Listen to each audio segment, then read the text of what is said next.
வணக்கம். இன்றைய புத்தகம் ஒரு துறவியைப் போல சிந்தியுங்கள். எதிர்மறைத்துவம். தீய அரசன் பட்டினி கிடக்கிறான். அது என்னுடைய பட்டப்படிப்பின் 3ஆம் ஆண்டு.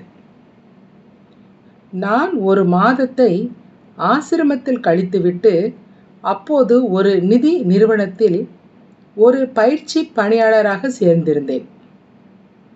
நான் என்னுடைய சக ஊழியர்கள் சிலருடன் மதிய உணவருந்திக் கொண்டிருந்தேன்.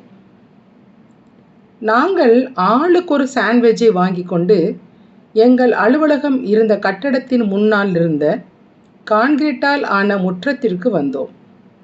கோட்டும் சூட்டும் அணிந்திருந்த இளைஞர்கள் பலர் கோடை வெயிலில் உருகிக்கொண்டே வேக வேகமாக சாப்பிட்டுவிட்டு குளிரூட்டப்பட்ட தங்களுடைய அலுவலகத்தை நோக்கி மீண்டும் ஓடிக்கொண்டிருந்தனர். நான் அந்த சூழலுக்கு சிறிதும் பொருத்தமற்றவனாக இருந்தேன். ஜானை பற்றி நீ கேள்விப்பட்டாயா? நம் நிறுவனத்தின் கூட்டாளிகள் அவனுடைய விளக்க உரையை நார் நாராக கிழித்து விட்டனர் என்று என்னுடைய நண்பர்களில் ஒருவன் சத்தமாக கூறினான். அதற்கு இன்னொரு நண்பன், அவன் வேகமாக மூழ்கி கொண்டிருக்கிறான் என்று குறிப்பிட்டான். அப்போது கௌரங்கதாஸ் எங்களுக்கு எடுத்த வகுப்பு ஒன்று என் மனதில் பளிச்சிட்டது. மனத்தின் புற்றுநோய்கள், ஒப்பிடுதல், குறை கூறுதல், விமர்சித்தல். அந்த வகுப்பில் வம்பு பேச்சு உட்பட எதிர்மறை சிந்தனை பழக்கங்களை பற்றி நாங்கள் பேசினோம். அதன் ஒரு பகுதியாக நாங்கள் வாய்விட்டு கூறிய அல்லது நினைத்த ஒவ்வொரு விமர்சனத்தையும் நாங்கள் குறித்து வைத்து கொள்ள வேண்டும் என்று கௌரங்கதாஸ் கூறினார். அவை ஒவ்வொன்றுக்கும் அந்த நபரை பற்றிய 10 நல்ல விஷயங்களை நாங்கள் எழுத வேண்டும் என்று எங்களிடம் கூறப்பட்டது. அது கடினமாக இருந்தது. நாங்கள் எல்லோரும் ஒரு சிறிய ஆசிரமத்தில் ஒன்றாக சேர்ந்து வாழ்ந்து கொண்டிருந்தோம். பிரச்சனைகள் தலை தூக்கத்தான் செய்தன. ஆனால் அவை அற்பமானவையாக இருந்தன.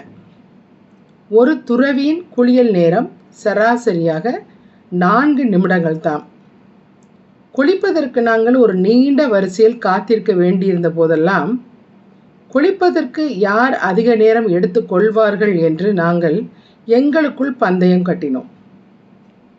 நாங்கள் கட்டிய ஒரே பந்தயம் இதுதான்.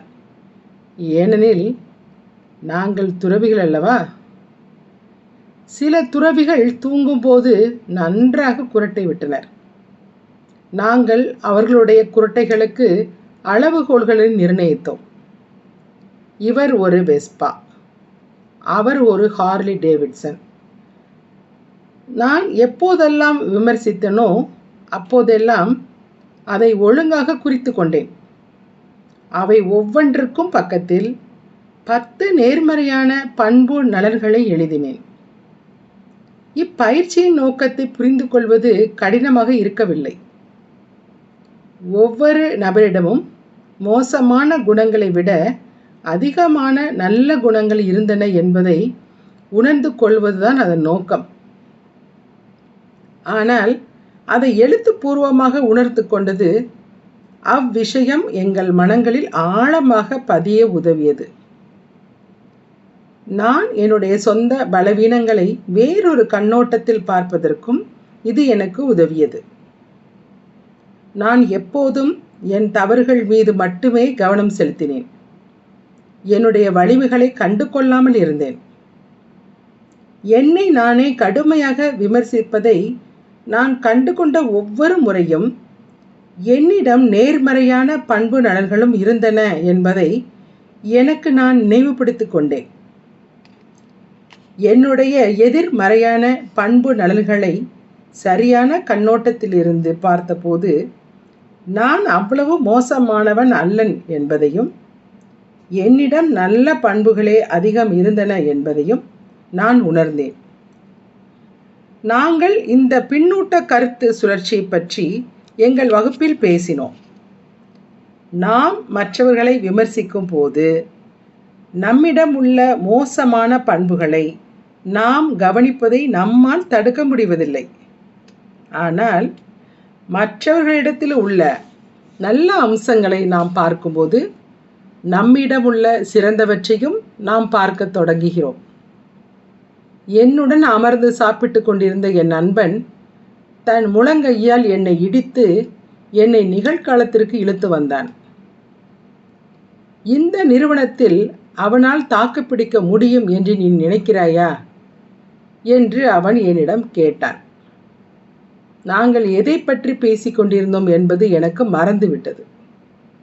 யார் என்று நான் கேட்டேன். ஜானை பற்றிதான். அவனை இந்த வேலைக்கு எடுத்திருக்கவே கூடாது இல்லையா? எனக்கு தெரியவில்லை என்று நான் கூறினேன். நன்றி.